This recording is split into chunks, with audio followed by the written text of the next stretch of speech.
Hey, this is this, and I'm just gonna make me another just me talking videos because I got a lot of shit on my shoulders and I just want to get it off.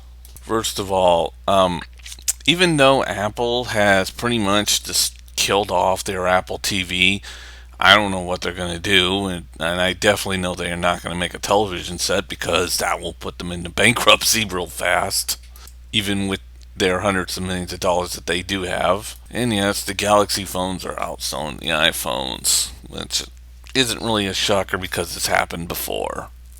But it doesn't matter because Microsoft phones are still dead last.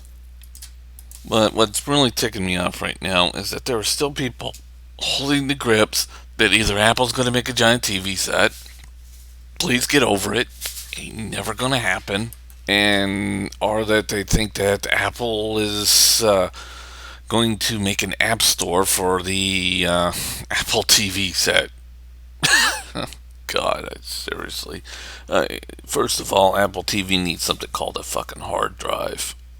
Yeah, and I said it. It needs a hard drive. And then some person ends up coming back to me and says, "Well, they can stream it." It's like, dude, seriously, stream it? Just like on live? Let's see where on live is right now with their whole streaming service. They're bankrupt and sold to an unknown company. Yeah, on live is doing great.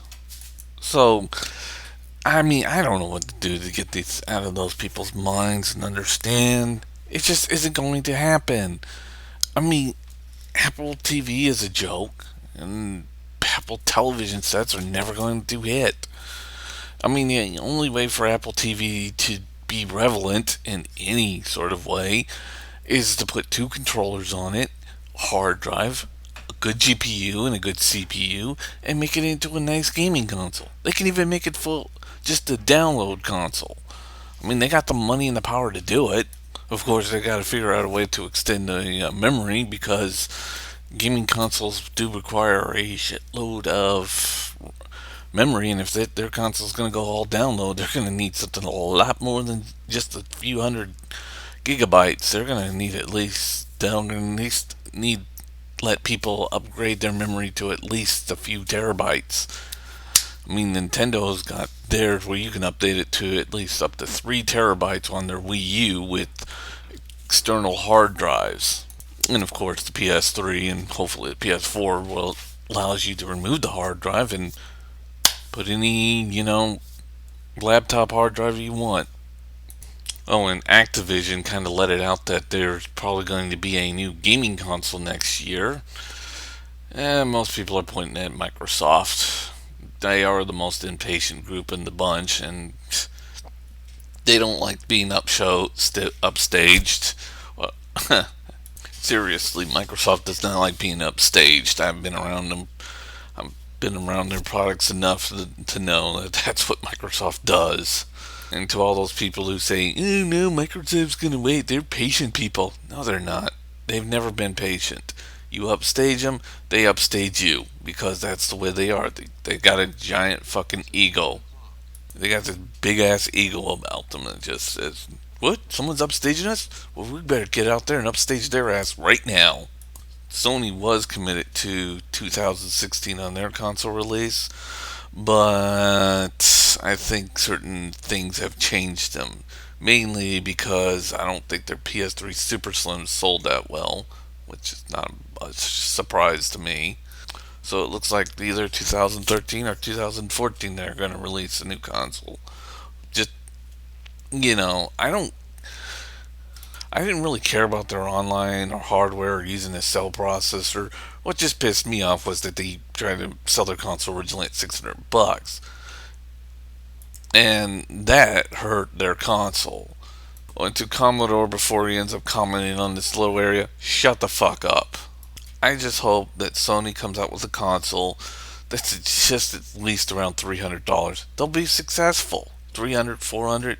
They'll be a successful, good console after that. Okay, maybe not usually successful, but they'll be a lot more better off than at the miserable launch that they were at before. And then there's these reviews on Halo 4, which is going up and down in some areas. Um, Mainly, it's up on all the other major reviewers except for Electronic Game Monthly, which they give it a 7.0, which is eh. And of course, the head designer of Duke Nukem Forever decided to call the man a retard. Seriously, he gave it an okay score, which just means that if you want to get it, get it. And he's treating it like it's a like the guy at the EGN, I mean Electronic Game Monthly, basically said, "Oh, this game's complete shit. It's the worst game ever." No, he said it was eh in the middle. Now I didn't play Halo 4 and I don't care about Halo, but mainly these looks on these reviews are just getting weirder. Like game trailers review on Resident Evil 6. Basically, the announcer wasn't exactly too happy with the game, but for some reason it was given an 8 point something score. What the fuck? I mean, just judging by the announcer alone, I mean, he sounded like he hated the game and didn't wasn't really satisfied with it. Weird. But seriously, when I mean, I can when somebody gives a score to a game, something in the middle of not too great but not too terrible, and you're calling a man a retard, really, really, that's what are you defending? A guy that didn't really like the game but also didn't hate the game? What? I mean, the score is like what, a 7.0, which is in the middle. And not only that, three reviewers on that guy with the glasses sister site, Blistered Thumbs, gave it a more of a middle score too. Two of them were disappointed. The third one just hated the Halo series, but was generally more satisfied with Halo 4 than all the others. But one of the guys who was disappointed with the game had to remove half the comments because they were giving away saying, I'm gonna go find your house and kill you. All that for a game, really? That kind of defense? Like I said, I'm not judging the game. If the game's good, more power to it. But attacking the reviewers and what they have to say and going after people who's given it scores, seriously? That's that's what you're gonna do? I mean, it's a game. Yeah, it was stolen from Apple when Bungie was sold out to Microsoft, and now Bungie ended up having to bargain for their freedom and was forced to make two more Halo games, and then finally now they're free from Microsoft. And of course, the game that they were working on right just before Halo was a complete train wreck, Oni, which was a knockoff of not a knockoff, but a nod to Ghost in the Shell, and that game just sucked. I swear, Halo has like become the standard in let's defend it, even though some of the shit that we say about it is not true. Like one guy said that Halo was the only game, it was the only first-person shooter game to actually, implement, bring the first-person shooter genre into the consoles. Bullshit. That was GoldenEye. That one game that was published by Nintendo. And I mean the original GoldenEye that came out for the N64. So that's what it takes for Halo to be the greatest first person shooter out there. Attacking the reviewers. Way to go. Now, the only other thing is I won't be here for the next 3 days, starting tomorrow. But, yeah, that's minor news. Just going away on a little trip and then coming back for 3 whole days. I don't know what I'm going to do with the future of this YouTube page yet, but I mean, I'm not leaving or anything. It's just, I just don't know what to do anymore. I mean, yeah, there's probably going to be other stuff to talk about, but I don't know.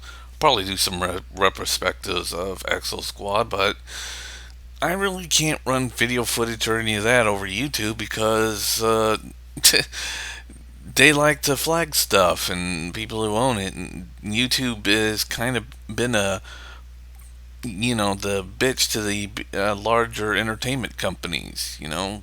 They tell YouTube how high to jump, and YouTube does exactly that. Seriously, Google, grow some balls. But yeah, Google's been the bigger entertainment companies' bitch for a while. And speaking of entertainment things, I mean, still on the whole Star Wars buying out to Disney crap.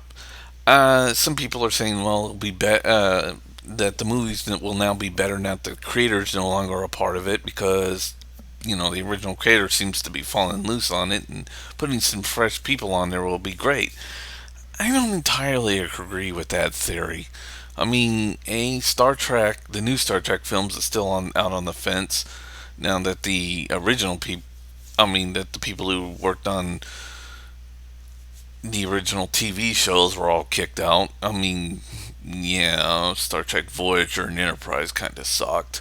Enterprise more. And Voyager was okay. Deep Space Nine was their best, and Next Generation was, well, started badly but ended on a good note. And the original Star Trek, well, it was killed early, but thankfully Gene brought that back. But one thing that comes to mind of a series that was taken away from its creator, mostly to pay for financial bills on a giant movie that he made with a sinking boat, is the Terminator franchise, which, Terminator 1 under James Cameron was great, Terminator 2 was even better, and then, he had to sell the franchise to pay for Titanic, and now you got Terminator 3, which is another piece of shit, and Terminator 4, or Salvation, which is, really bad. And now the Terminator franchise is dead. Again. Even worse. Just give us the first two Terminator movies and let's just forget the other two were ever made. Ever. But I don't know about Star Wars. We'll see. Maybe. I mean, Lucas is done with the story that he wanted to tell at least, so it does free up Star Wars right there. See ya.